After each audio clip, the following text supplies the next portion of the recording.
નમસ્કાર. આપણે ક્યાંક ને ક્યાંક ફરિયાદ કરતા હોઈએ છીએ કે ઈશ્વર આપણી જ પરીક્ષા લે છે, ઈશ્વર આપણી જ પરીક્ષા લે છે.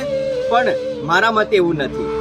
ઈશ્વર એમની જ પરીક્ષા લે છે જેમના ઉપર ઈશ્વરને સંપૂર્ણ વિશ્વાસ હોય કે આ મારો બાળક નાસીપાસ થયા વગર, હાર્યા વગર જીતીને પાછો આવશે.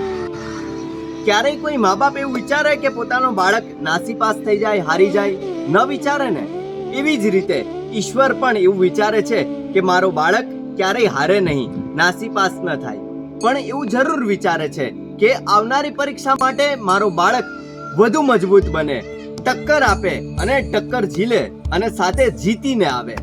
એટલા માટે કદાચ ઈશ્વર આપણી પરીક્ષા લેતા હોય છે. એટલે ઈશ્વરની પરીક્ષાથી હારી જવાની જરૂર નથી. ઈશ્વરમાં શ્રદ્ધા રાખવાની જરૂર છે, પ્રયત્ન સતત ચાલુ રાખવાની જરૂર છે. અને પ્રયત્નની સાથે જો પ્રાર્થના ભળી જશે ને તો માની લ્યો કે સફળતાની દોડ વધુ ઝડપથી આગળ વધશે.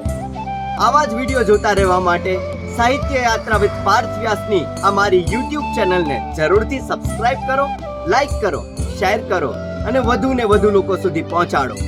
નમસ્કાર.